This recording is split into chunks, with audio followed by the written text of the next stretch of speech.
ইসরায়েলের প্রধানমন্ত্রী বেঞ্জামিন নেতানিয়াহুর বিরুদ্ধে গ্রেফতারি পরোয়ানা জারির আবেদন করার পর আন্তর্জাতিক অপরাধ আদালতের বিরুদ্ধে নিষেধাজ্ঞা জারির সিদ্ধান্ত নিয়েছে যুক্তরাষ্ট্র। দর্শক, এ বিষয়ে বিস্তারিত জানাতে যুক্তরাষ্ট্র থেকে সরাসরি যুক্ত হচ্ছেন সহকর্মী কামরুজ্জামান হেলাল।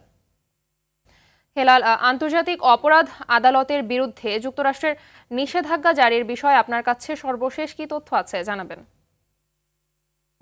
মাহবুবা, আপনি যেমনটি বলছিলেন, মার্কিন পররাষ্ট্রমন্ত্রী অ্যান্থনি ব্লিংকেন বলেছেন যে আন্তর্জাতিক অপরাধ আদালতে আইসিসির বিরুদ্ধে যে নিষেধাজ্ঞা জারির জন্য তিনি দলমত নির্বিশেষে মার্কিন আইন প্রণেতাদের সঙ্গে কাজ করবেন এবং আইসিসির প্রধান কৌশলী আদালতটি জ্যেষ্ঠ ইসরায়েলি কর্মকর্তার বিরুদ্ধে গ্রেফতারি পরোয়ানা জারির আবেদন করার পর মার্কিন পররাষ্ট্রমন্ত্রী এই কথা বলেছেন। গতকাল কংগ্রেসে এক শুনানিতে ব্লিংকেন বলেন, অত্যন্ত একরোখা এবং এই সিদ্ধান্তের বিরুদ্ধে পদক্ষেপ নিতে তিনি বদ্ধপরিকর এবং আইসিসির উপর নিষেধাজ্ঞা আরোপের প্রস্তাবটি বিষয়ে শীঘ্রই ভোটাভুটি হতে পারে। এবং গত সোমবার আইসিসির প্রধান কৌশলী করিম খান ইসরায়েলের প্রধানমন্ত্রী বেনিয়ামিন নেতানিয়াহু এবং প্রতিরক্ষা মন্ত্রী ইয়োব গ্যান্টালের বিরুদ্ধে গ্রেফতারি পরোয়ানা জারির আবেদন করেছেন এবং ফিলিস্তিনিদের স্বাধীনতাকামী সংগঠন হামাসের 3 নেতার বিরুদ্ধে এই পরোয়ানা জারির আবেদন করেছেন তিনি। এবং তারা হলেন গাজা হামাসের নেতা ইয়াহিয়া সিনওয়ার ও হামাসের সামরিক শাখা কাসাম ব্রিগেডের কমান্ডার মোহাম্মদ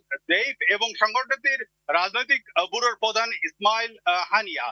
চলতি মাসের শুরু থেকে রিপাবলিকান কংগ্রেস সদস্য চিপ রয় যে বিলটি উত্থাপন করেছেন সেটির প্রতি কংগ্রেসের সদস্যদের আগ্রহ বাড়ছে বলে মনে করা হচ্ছে এবং এই বিলটিতে বলা হয়েছে আইসিসি যদি যুক্তরাষ্ট্রের সুরক্ষিত ব্যক্তি এবং তাদের মিত্রদের বিরুদ্ধে মামলাগুলো বাতিল না করে তবে সংশ্লিষ্ট কর্মকর্তাদের যুক্তরাষ্ট্রে প্রবেশ নিষেধ এবং তাদের বর্তমান মার্কিন ভিসা প্রত্যাহার এবং দেশটির লেনদেন নিষিদ্ধ করতে হবে। পরিশেষে মাহবুবা বলতে চাই যে যুক্তরাষ্ট্র কিন্তু আন্তর্জাতিক অপরাধ আদালতের সদস্য নয়, তবে এর আগেও ইউক্রেন যুদ্ধকে কেন্দ্র করে রুশ প্রেসিডেন্ট ভ্লাদিমির পুতিনের বিরুদ্ধে আইসিসির গ্রেফতারি পরোয়ানা সহ বিভিন্ন বিচার কার্যক্রমের সমর্থন জানিয়েছিল ওয়াশিংটন।